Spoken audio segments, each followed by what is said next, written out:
Hi, my name is Murray Wilkinson. I'm from Future Gen, and this week I've been asked to speak to you about what hope is there for the under 40s.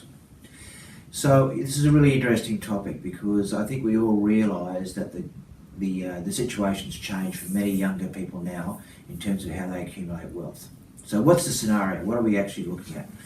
Well, the first thing is that the ball game's changed because younger people today, those 25% of homeowners, would carry on average almost double the debt that their predecessors carried 10 years ago. That's the first thing. I think the average debt in Australia, and these averages are, you've got to take it with a bit of salt, but the average debt in Australia is about $360,000 today, where it was half that going back over 10 years ago. So we know that everyone's carrying a lot more debt. The second thing is that we've got to temper it by the fact that income growth in Australia, particularly in the last 10 years with the global financial crisis, has been low. And that, across the private sector, there's only been moderate growths of income of about 1.7%. So you've had the lowest levels of income growth in the last 10 years.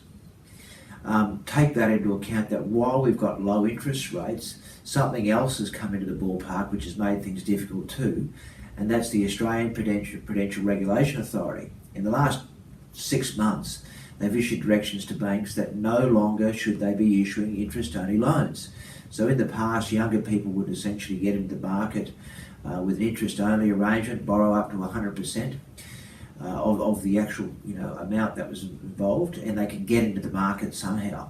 But now the situation's changed because you need at least a 20% deposit, and secondly, you need to pay the loan off on a principal and interest repayment rate, which means that the amount that you have from your disposable income is far, far greater, particularly when the debt's twice that of what it was 10 years ago as well.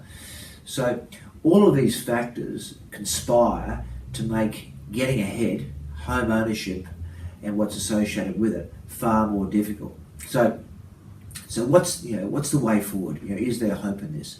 Well, listen, I'd refer you back firstly to looking at one of our previous videos, Wealth Plan A, to take a look at that. I'm not here today to talk about that, but what I am here to talk about is that there are options going forward. And the first options I suggest to many people is that you need to make sure that your personal habits are good, that you're organised, habitual, that you actually have got a structure in place in terms of how you save.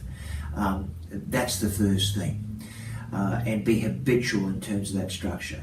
The second thing I often say to people is that you need to establish some goals. I meet so many people who don't have goals, and more importantly haven't sat down to work out whether the goals they have are smart, realistic, and frankly time measured, so they've got some benchmarks in terms of how they're progressing.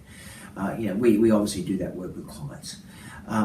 The next thing is that I think you've got to think outside the ballpark in terms of how you actually do things. What worked for mum and dad in that generation won't necessarily work for the latest generation. And we're often now talking to clients about, okay, let's take the fixation off property and let's look at other forms of investment, often shares, Australian international shares, because it's a far more liquid way of investing, and it gives you the ability to step invest, that is, invest on a monthly, to borrow on a monthly basis as well, to grow wealth. So these are some of the these aren't some, these are a lot of the conversations we're having with people in terms of how they get ahead. So yes, while it's a difficult scenario, a difficult environment, it's not impossible if you set out with the right intent in mind and you actually put the structures in place and get started. Once again, people here at Future Gen are always available to have a discussion, and we'd welcome any inquiries. Good afternoon.